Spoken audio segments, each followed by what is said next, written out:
नमो आयिर्याणं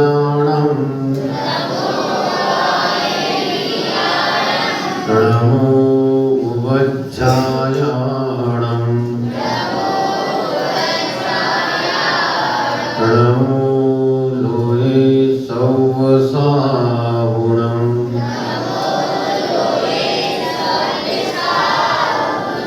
मंगलं भगवान् वीरो मंगलं दातमोदरि मंगलं कुन्दकुन्दाय जैनधर्मोऽस्तु मंगलं सर्वमङ्गलमाङ्गल्यं सर्वकल्याणकारिकं प्रधानं सर्वधर्माणां जैनं जयतु शासनं जैनं जयतु शासनम्।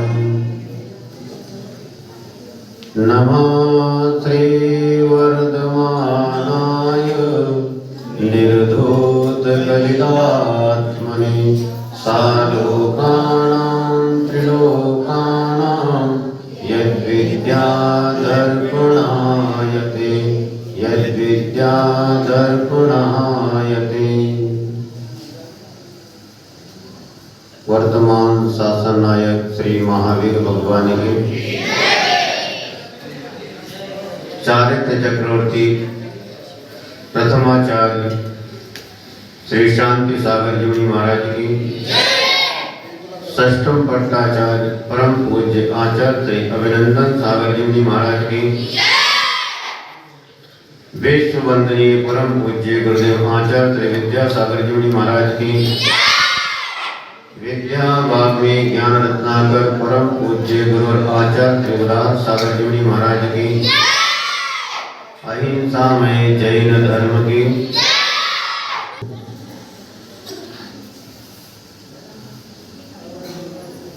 जिन धर्म की प्रभावना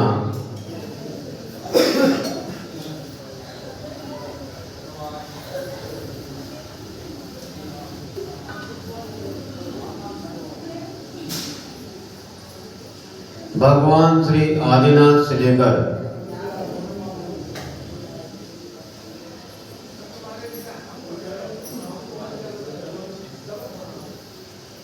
अंतिम तीर्थेश्वर श्री महावीर भगवान यहाँ तक चलते आ रही है।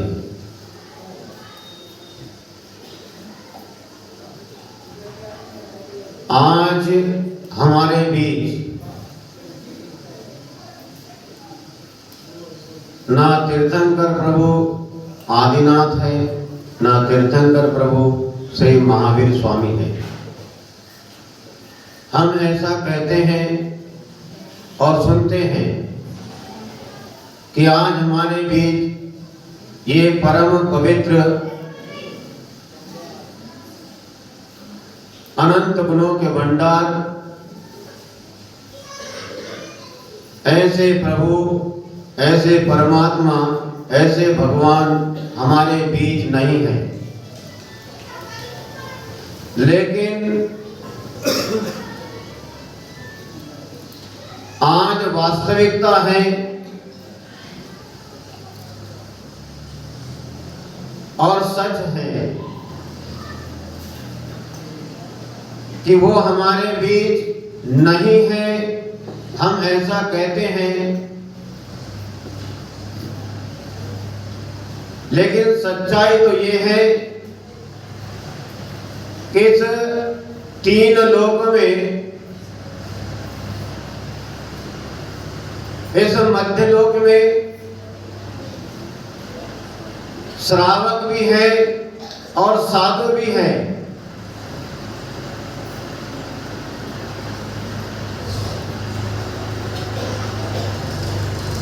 मध्य लोक में ये अटके हुए हैं, लटके हुए हैं।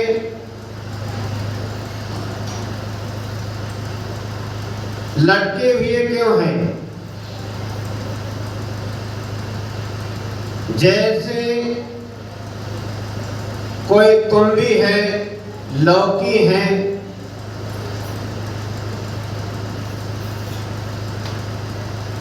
जैसे कोई कड़वी तुम्बी होती है, लौकी होती है, वो किसी काम की नहीं है, सूख जाती है, पड़ी रहती है एक तरफ, लेकिन उसका भी उपयोग हो जाता है।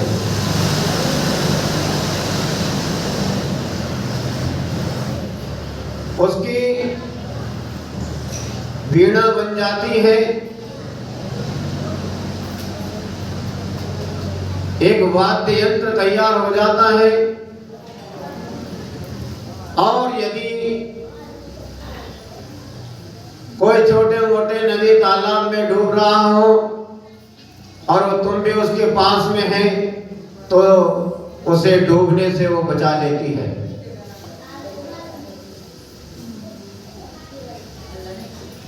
और यदि इस तुम्बी के ऊपर गाढ़ा गाढ़ा मिट्टी का लेप लगा हुआ हो और वो मिट्टी का लेप सूख गया है और उस तुम्बी को, उस लौकी को, सूखी लौकी को जल के अंदर छोड़ा जाता है तो नीचे बैठ जाती है।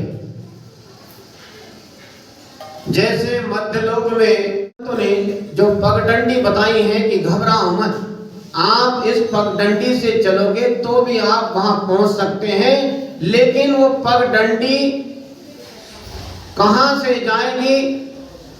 चौराहा आएगा, खेत की मेड़ आएगी, छोटी नदी, बड़ी नदी, कोई नाला आएगा, कैसे पार करोगे? तो मार्गदर्शक की आवश्यकता होती है। इसीलिए आज समाज में साधुओं की आवश्यकता है।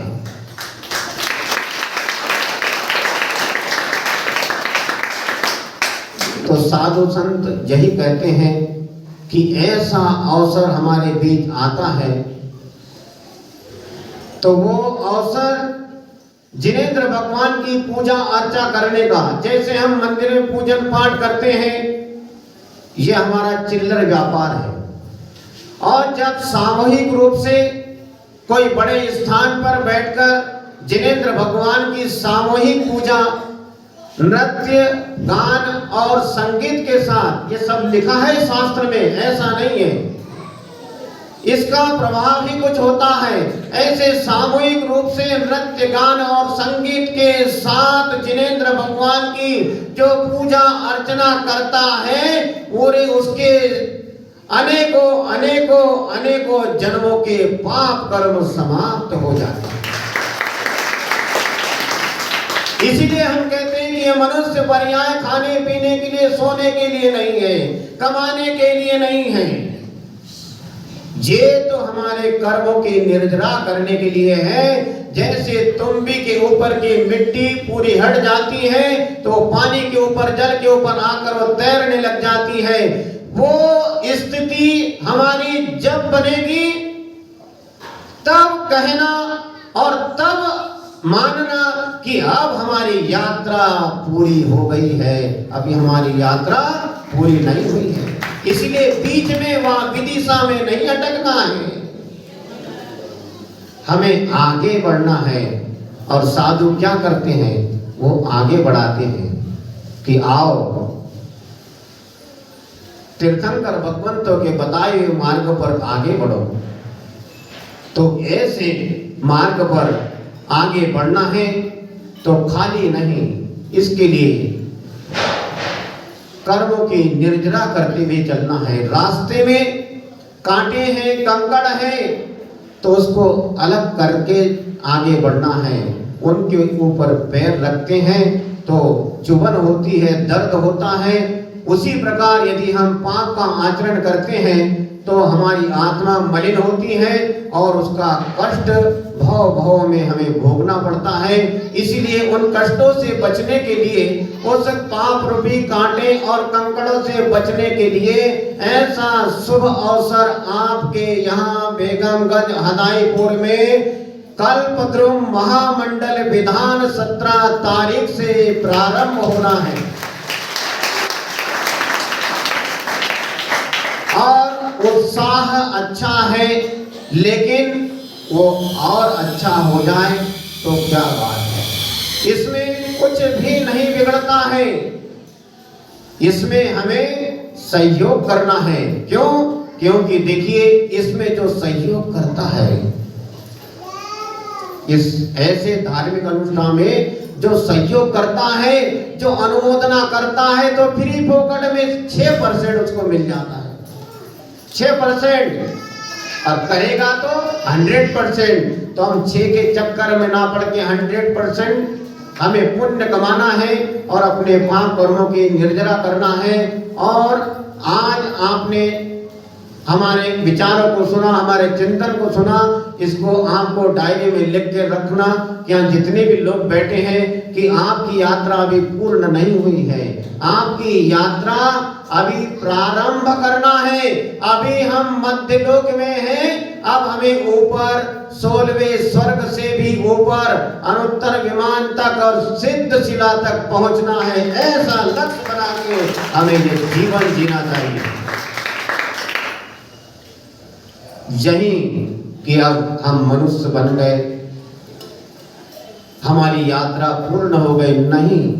अनेकों कष्ट है, इतने कष्ट है, इतने कष्ट है कि उन कष्टों की चर्चा सुनकर ही आदमी डरता है, घबराता है। यदि धर्माचरण नहीं किया, नरकों में गए, अपने ही सामने अपना ही हाथ काटकर, अपना ही पैर काटकर, उनकी चटनी बनाकर उस नारकी के मुंह में डाली जाती है। विचार करो, यदि नरकों का वर्णन सुनो तो कम से कम 15 दिन से कम ना लगे। और ऐसा, ये तो छोटी सी बात है, अरे जन्मों जन्मों से नरकों का वर्णन करने वाले थक गए, लेकिन उस नरकों का वर्णन कोई पूरा नहीं कर सकता है। इतने कष्ट है वहां पर, इतने कष्ट है, नाम लेने से घबराहट होती है।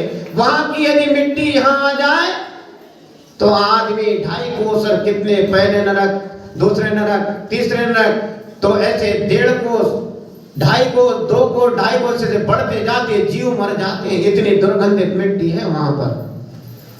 और जहां पर वहां नारकी जीव पैदा होता है, वहां इतने कष्ट और इतनी बदबू, इतनी दुर्गंधित है कि हजारों हजारों ऊंट, हजारों हजारों करोड़ों बैल, गाय, हाथी, घोड़ा, बंदर, ऐसे पशु मरे हुए, यहाँ रोड के किनारे यदि एक गाय या कोई पशु मरा हो तो बदबू आती है, नाक दबाते हैं। और वहां पर असंख्यात करोड़ों करोड़ों प्राणी मरे पड़े रहते हैं और उनके बीच में, उन बिलों में रहना पड़ता है। तो क्या स्थिति बनती होगी। तो इन सब दुखों से बचने के लिए हमें, अच्छा ये तो बताओ कि आपको साधु के ऊपर श्रद्धा है या नहीं? नहीं, हम मानते नहीं। किसको नहीं? हाथ खड़ा करो। बड़े समझदार है भाई, एक ने भी हाथ नहीं खड़ा किया। जल के ऊपर आ जाती है और तैरने लग जाती है। उसी प्रकार हमारे आदि ब्रह्मा श्री ऋषभदेव भगवान से लेकर अंतिम तीर्थेश्वर श्री महावीर स्वामी तक और अनंतानंत भव्यात्मा जीव, उन्होंने अपने कर्म मैल को दूर कर दिया। जैसे लौकी के ऊपर चढ़ी हुई मिट्टी पानी का संपर्क पाकर हट गई और तुम भी हल्की होकर जल के ऊपर तैरने लगी, उसी प्रकार हमारे सिद्ध परमात्मा प्रभु सिद्ध लोक में आज विराजमान है। और हम कहते हैं और सुनते हैं कि आज हमारे बीच तीर्थंकर प्रभु नहीं है, लेकिन जो श्रद्धावान, आस्थावान, धर्म के प्रति आस्था रखने वाला व्यक्ति कहता है कि नहीं, वो परमात्मा आज भी हमारे बीच है और 3 लोक से बाहर नहीं है। जैसे आप मध्य लोक में हैं, उसी प्रकार हमारे परमात्मा प्रभु भगवान महावीर स्वामी 24 तीर्थंकर भगवान सिद्ध शिला पर विराजमान है। आप ये हमें धर्मोपदेश नहीं देते हैं। उन्होंने समस्त कर्मों का नाश कर लिया है और उन्होंने शाश्वत सुख को प्राप्त कर लिया है, सच्चे सुख को प्राप्त कर लिया है। अब उनके उपदेश को देने वाले यहां वर्तमान में 5 परमेष्टियों में से साधु परमेष्टि, उपाध्याय परमेष्टि और आचार्य परमेष्टि है। वे हमारे अरहंत और सिद्ध परमेष्टि के गुणों का गुणानुवाद करते हैं और श्रावकों की भी प्रेरणा देते हैं कि आप भी उनके गुणों का गुणानुवाद कीजिए।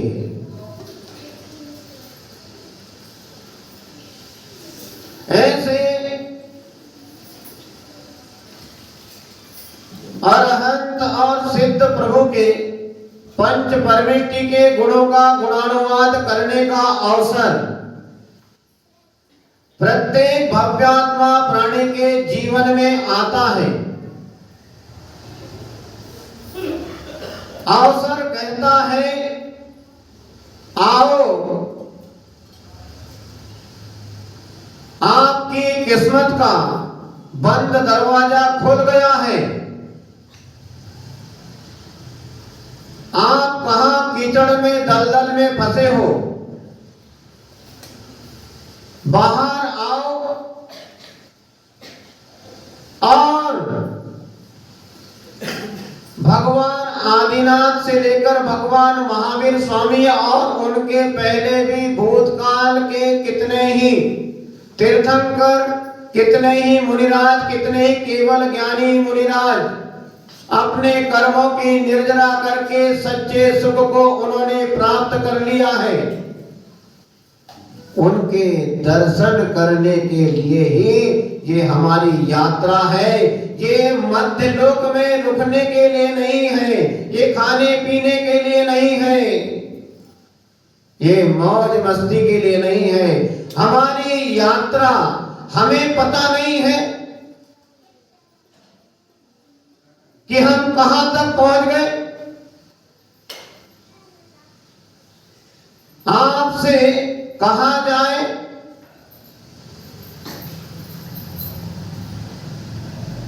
या आपका कोई कार्य हो,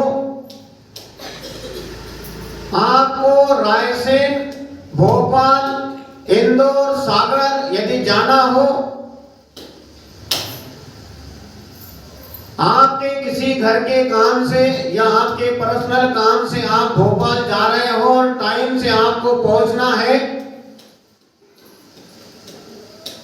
यदि आप भोपाल जा रहे हो और विदिशा में जाकर रुक गए और भोपाल पहुंचने का इंतजार भूल गए कि हमें भोपाल जाना था, आप विदिशा में मस्त है,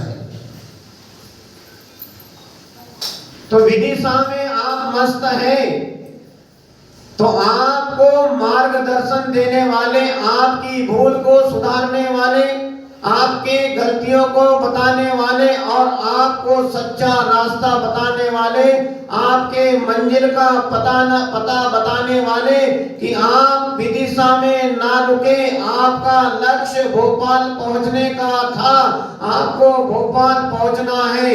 आप चाहे 1 साल, 2 साल, 10 साल, 20 साल, जितने भी समय आप विदिशा में रहो, आप भोपाल नहीं पहुंच सकते हैं। उसी प्रकार हमें अनंतानंत सिद्ध परमेष्टियों के चरणों में, उनके सानिध्य में वहां पहुंचना है, उस सिद्ध शिला पर पहुंचना है। तो उसके लिए यहाँ मध्य लोक में अटक कर नहीं रहना है, लटक कर नहीं रहना है। लेकिन जब तक ये दिगंबर साधु आपको सावधान करते रहते हैं, तो सचेत हो जाना चाहिए, सावधान हो जाना चाहिए कि अपने समय को आप बेकार न करें। आपको ये अवसर आपको बुला रहा है कि आप यहाँ रहकर भूलिए मत कि हमारा लक्ष्य क्या है, हमें कहाँ जाना था और हम कहाँ अटक गए। लेकिन वहां तक पहुंचने के लिए अब आगे का रास्ता आप तय नहीं कर सकते हैं। अब उस मार्ग का प्रदर्शन करने के लिए कोई ना कोई अनुभवी की आवश्यकता होती है, और वो अनुभवी आपको सच्चे सुख का रास्ता बताने वाला कोई नहीं, केवल एकमात्र दिगंबर साधु, नग्न दिगंबर साधु पेंच कमंडलधारी होता है। वो चाहे मुनि हो, उपाध्याय हो, चाहे आचार्य हो। दुनिया में जितने भी प्राणी भटक रहे हैं उनको आज नहीं तो कल, कल नहीं तो परसों, इस जन्म में नहीं तो अगले जन्म में, एक जन्म बाद नहीं तो 10 जन्म बाद नहीं, 50 जन्म बाद, चाहे करोड़ों जन्मों के बाद जब भी सच्चे सुख की प्राप्ति होगी तो दिगंबर साधु चरण, साधु संतों के चरणों में आकर बैठना होगा और उनके मार्गदर्शन लेना होगा। वही आपको सच्चा रास्ता बता सकते हैं, दूसरा कोई नहीं बताने वाला। डायरी में नोट करके रख लेना। दुनिया में चाहे जैन हो, अजैन हो, चाहे कोई भी गति का प्राणी हो, चाहे देव, सौधर्म, इंद्र ही क्यों ना हो, नरक का, नारकीय, तिरंज गति का प्राणी कोई भी हो, यदि जब भी उसका कल्याण होगा तो दिगंबर साधु संतों के कहे हुए, बताए हुए मार्ग पर यदि वो चलेगा, तब कहीं वह सिद्ध शिला की यात्रा उसके लिए प्रारंभ होगी, उसके पहले नहीं होगी। इसीलिए इस मध्य लोक में हम अटके हैं, लटके हैं, अटके हैं, लटके हैं। तो लटके जो लटके हैं, तो लटके ही जो रहना चाहते हैं, तो उनको तो तीर्थंकर भगवान भी नहीं समझा सकते। और जिसको आकुलता है सच्चे सुख को प्राप्त करने की, कि सच्चा सुख मुझे कैसे प्राप्त होगा, तो आपको दिगंबर साधु के बताए हुए मार्ग पर चलना होगा। दिगंबर साधु किसी के भी प्रति किसी भी प्रकार की बुरी भावना या द्वेष भाव नहीं रखते हैं, कभी भी स्वप्न में भी नहीं रखते हैं, क्योंकि वे जानते हैं कि हमने इस रूप को स्वीकार किया है। ये तीर्थंकर भगवंत, केवली भगवंत, अरिहंत भगवंत, सभी ने इस रूप को धारण करके, इस दिगंबर रूप को ग्रहण करके ही कर्म की निर्जरा का मार्ग अपनाया है। और उन्होंने ही बताया है कि जो दिगंबर रूप धारण नहीं कर सकता है, तपश्चरण नहीं कर सकता है, तो उसके लिए हमारे तीर्थंकर भगवंतों ने कहा है राजमार्ग और पगडंडी। तो दिगंबर साधु राजमार्ग पर चलते हैं और वे अपना आत्म कल्याण कर लेते हैं। लेकिन जो गृहस्थ लोग हैं वो ये ना सोचे कि भाई जो तपश्चरण करता है, जो साधु बनता है, जो घर का त्याग करता है, परिग्रह का त्याग करता है, घर परिवार वालों से मोह को छोड़ देता है, उसी का कल्याण होता है। भैया ये हमारे बस की बात कहाँ है, हम कहाँ कर सकते हैं, ये कल्याण का मार्ग हम कैसे अपना सकते हैं,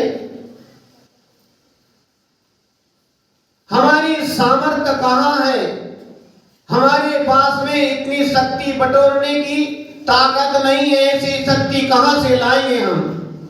लेकिन हमारे आचार्य भगवंतों ने, तीर्थंकरों ने आत्म कल्याण का मार्ग बताया है। एक तो श्रावक धर्म है और एक मुनि धर्म है। ये जैन धर्म रूपी रथ के दो पहिए हैं। दोनों पहिए यदि बराबर चलते हैं तो रथ आगे बढ़ते रहता है। तो जो श्रावक गृहस्थ जीवन जी रहे हैं उन्हें अफसोस करने की जरूरत नहीं है। ये मुनिराजों का काम साहस, हिम्मत, धैर्य दिलाने का काम होता है कि धैर्य रखिए, साहस रखिए, डरिए मत। डर कर जीने में कोई मजा नहीं है। डर कर जीने में कोई मजा नहीं है और अफसोस करने की भी आवश्यकता नहीं है कि हम तपस्या नहीं कर सकते हैं, हम साधु नहीं बन सकते हैं, हम आरिका नहीं बन सकते हैं। लेकिन हमारे आचार्य भगवान अरथी आचार्यों ने, तीर्थंकर भगवंतों ने वो न्याय करते हैं, अन्याय नहीं। उनके पास देर है लेकिन अंधेर नहीं। उन्होंने श्रावकों के लिए बड़े करुणा करके, दया करके धर्म का उपदेश दिया है। उन्होंने सर्वप्रथम मुनि धर्म का उपदेश दिया है। आचार्य भगवत कहते हैं वर्तमान में जो भी साधु हैं उनके लिए भी निर्देश है कि आप समाज के बीच जाओ, श्रावक और श्राविकाओं के लिए धर्मोपदेश दो, तो सबसे पहले उन्हें मुनि धर्म का उपदेश देना कि मुनि बनो, आरिका बनो, साधु बनो और मोक्ष मार्ग पर आगे बढ़ो। और यदि वे श्रावक और श्राविकाएं उस मार्ग को अपनाने में असमर्थ हैं तो उस समय उन्हें श्रावक धर्म का उपदेश दो कि आप मुनि नहीं बन सकते, श्रावक नहीं बन सकते, तो आप श्रावक धर्म का पालन कीजिए। आप 6 कर्तव्यों को पूरा करते हुए उस श्रावक धर्म का पालन कीजिए। और उस श्रावक के 6 आवश्यकों में देव पूजा सबसे पहला कर्तव्य है। जन जन को उपदेश देते हैं, समझाते हैं कि आप दुखी मत हो, मायूस मत हो कि आप अफसोस कर रहे हैं कि हम तपस्या नहीं कर सकते हैं, हम मुनि नहीं बन सकते हैं, हम आरिका नहीं बन सकते हैं, हमारा कल्याण कैसे होगा। तो वे उस समय अरथी आचार्य प्रभु भगवंत बताते हैं कि आप अफसोस ना करें, आपके लिए भी अवसर है। मुनिराजों के लिए राजमार्ग है, हाईवे है, तो आपके लिए कोई ना कोई तो पगडंडी होगी, कोई ना कोई पगडंडी तो होगी अवश्य। ये पंच परमेष्टि जितने भी हैं ये कभी झूठ नहीं बोलते हैं। ये विशेषता है जिन दर्शन की, जिन महिमा की, इस जैन धर्म की। यहाँ झूठ का तनिक भी सहारा नहीं लिया जाता है और जो झूठ का सहारा लेते हैं वो यहाँ नहीं होते हैं, वो लुढ़क जाते हैं।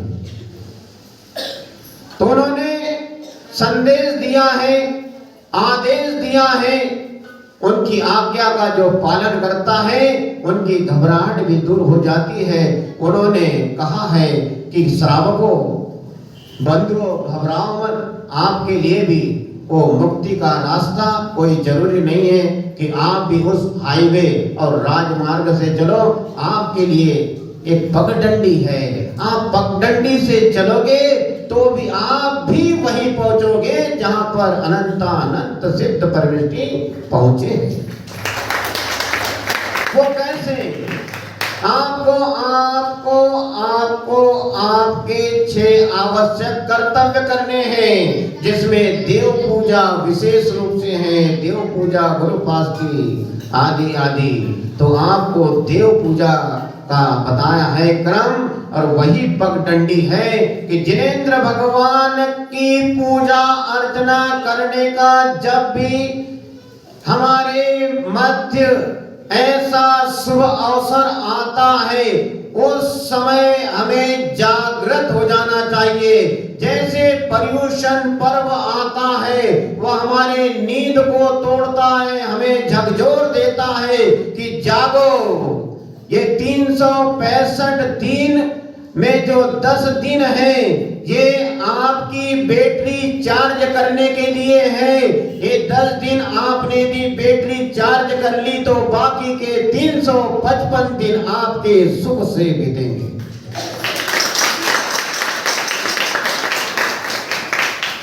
अब हमें ये संसार का सुख प्राप्त करने के लिए 10 दिन हमने बैटरी चार्ज की, लेकिन यहाँ का वास्तविक सुख नहीं है, ये सच्चा सुख नहीं है।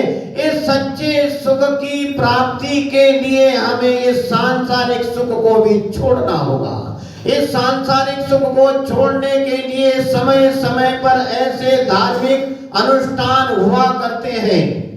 ऐसे धार्मिक अनुष्ठानों को सानंद संपन्न करने के लिए हमें ऐसे तैयार होना चाहिए कि जैसे कोई हमारा गला दबाने के लिए आए, उस समय हम अपने प्राणों को बचाने के लिए छटपटाते हैं और बुलाते हैं हर किसी को कि बचाओ, मुझे बचा लो, ये मुझे मेरा गला दबा रहा है।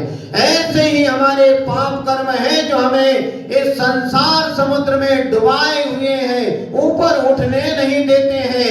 ऐसे समय हमें जागना चाहिए, समझना चाहिए कि ऐसे हम कुछ कर्तव्य करें कि जिससे हमारी घबराहट दूर हो और हमारी यात्रा कहीं ऐसी ना हो। अधोलोक में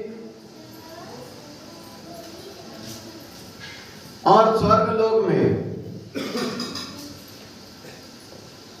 यह प्राणी अपनी अपनी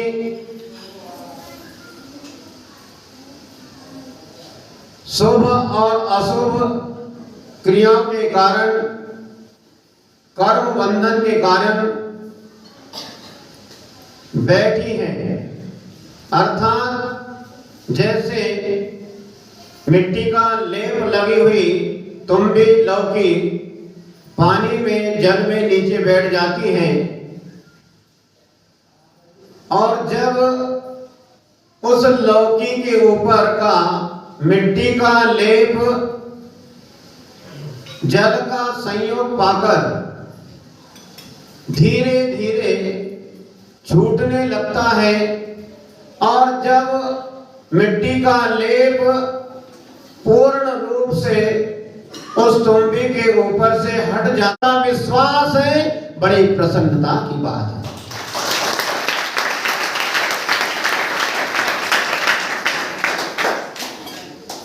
तो साधु जो कहते हैं, तो आपके जीवन के विकास के लिए, आपके दुखों को मिटने के लिए कहते हैं, या आपके दुखों को बढ़ाने के लिए, या आपका जीवन बिगाड़ने के लिए बोलते हैं? प्रश्न है। आपका जीवन अच्छा बने, आपका जीवन मंगलमय बने, इसके लिए हमें सावधान होना है और धर्म कार्य में संलग्न होना है।